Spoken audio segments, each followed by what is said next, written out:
विधानसभा सत्र से पहले आज मुख्यमंत्री हेमंत सोरेन की अध्यक्षता में मुख्यमंत्री आवास में एक महत्वपूर्ण बैठक की गई। इस बैठक में तमाम इंडिया गठबंधन के जीते हुए विधायक शामिल हुए। विधायक के साथ मंत्री भी मौजूद रहे। ऐसे में कह सकते हैं कि कल से शुरू होने वाले विधानसभा स्पेशल सत्र को लेकर तमाम विधायकों के साथ वार्ता हुई।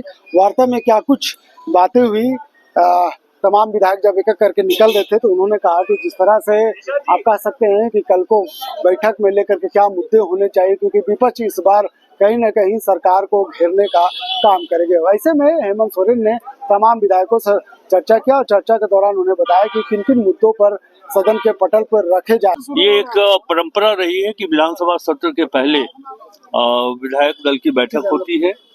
इंडिया गठबंधन के जितने भी विधायक हैं उनकी बैठक हुई। माननीय मुख्यमंत्री जी ने ये निर्देश दिया है कि 3 महत्वपूर्ण कार्य का निष्पादन होगा इस लघु सत्र में। एक तो अध्यक्ष पद का चुनाव होगा और दूसरा राज्यपाल जी के अभिभाषण पर वाद विवाद होगा और सेकंड सप्लीमेंट्री बजट पर भी चर्चा होगी। लोगों को तैयार होने का निर्देश दिया गया है कि उपलब्धि है हेमंत सोरेन सरकार की, उन उपलब्धियों की चर्चा करिए और जो विपक्ष के द्वारा जो बातें रखी जाएंगी उसका पूरा जवाब सत्ता पक्ष की ओर से दिया जाएगा। सदन में उतरेंगे हम लोग और मजबूती के साथ खड़ा रहना है।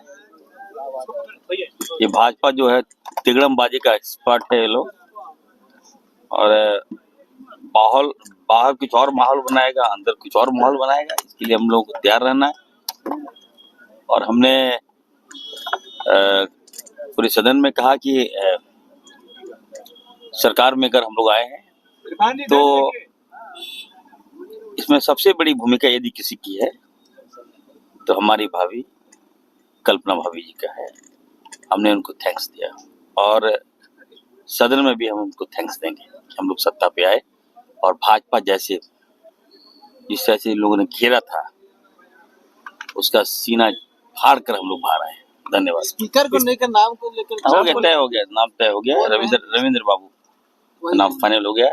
असल में मेरे जामतरा विधानसभा के दिन हम लोग उस जिले से आते हैं। रविंद्र बाबू जी के फादर का निधन हो गया है और वो चले गए। दुखद खबर है, दुखद घटना है और न जाने ये चुनाव के माहौल में कई लोग को हम लोगों ने खोया है।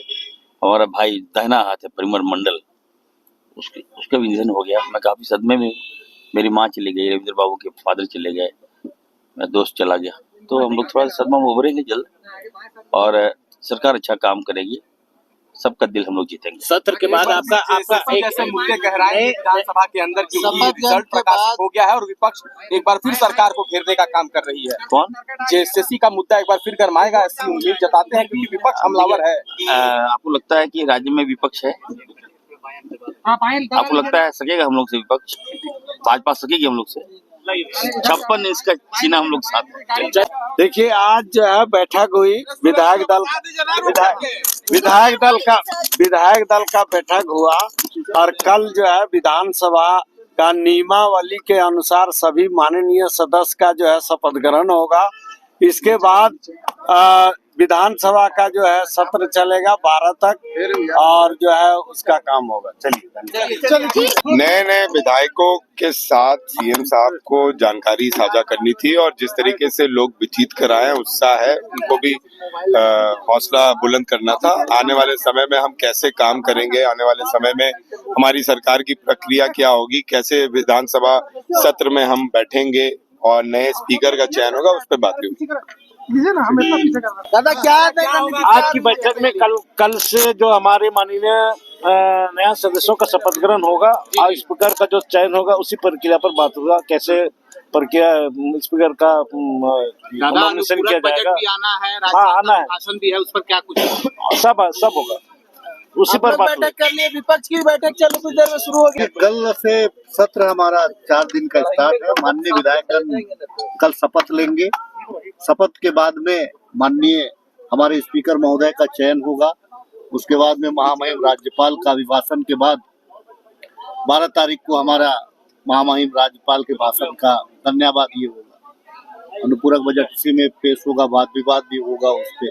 क्योंकि हमारी जो योजनाओं के बारे में हम पूरा उसी के आधार पे मैंडेट मिला है हमको, इसीलिए बहुत ज्यादा कुछ नहीं है।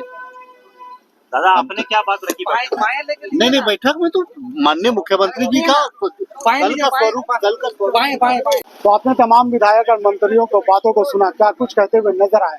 यानी साफ तौर पे कहा जा सकता है कि कल होने वाले बैठक में जिस तरह से सीजीएल के मुद्दे पर विपक्ष गरमाते हुए नजर आ सकती है, तो वहीं सत्ता पक्ष के तमाम विधायक और मंत्री उससे जवाब देने के लिए तैयार है। मंत्री इरफान अंसारी ने एक बात और कही कि जिस तरह से एक चर्चाओं का बाजार गर्म है कि इस बार विधानसभा का अध्यक्ष किससे बनाया जाएगा।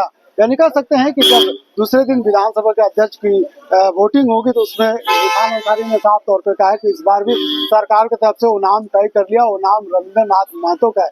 यानी साफ कहा जा सकता है कि इस बार भी जब हेमंत सरकार का गठन हुआ और जब विधानसभा का सत्र आहूत की जाएगी, जब दूसरे दिन विधायकों का विधानसभा के लिए वोटिंग होगा, तो उसपे कहीं न कहीं मुहर लगते हुए रविंद्र नाथ महतो के नाम पर मुहर लगते हुए नजर आ सकता था। ऐसे में इरफान अंसारी ने जो बातें कही है उसमें ये बात अब सामने आ गई कि कल जब विधानसभा सत्र आहूत होगा तो जिस तरह से विपक्ष अपने मुद्दों के साथ तैयारी कर रही है और जिस तरह से एक तरफ जहां सरकार की तरफ से यहाँ पे तमाम विधायकों और मंत्रियों का सीएम आवास में बैठक चल रही है, तो वहीं दूसरी तरफ बीजेपी के खेमे में बैठकों का दौर जारी है, क्योंकि कल बीजेपी प्रतिपक्ष का नेता का भी चयन करना है। तो आज इसी बैठक में ये तय कर लिया जाएगा कि बीजेपी के प्रतिपक्ष के नेता यानी विधानसभा के प्रतिपक्ष के नेता कौन होंगे। बीजेपी उस पर बहुत जल्द मुहर लगाएगी। तो कहीं ना कहीं दोनों सत्ता दल और विपक्ष भी दोनों तरह से तैयार है। विधानसभा में कल सत्र आहूत होगी और सत्र के साथ ही एक बार फिर से कहीं ना कहीं गर्माहट नजर आ सकती है। सहयोगी फैयाज के साथ मैं नौशाद, कोलांचल संवाद, रांची।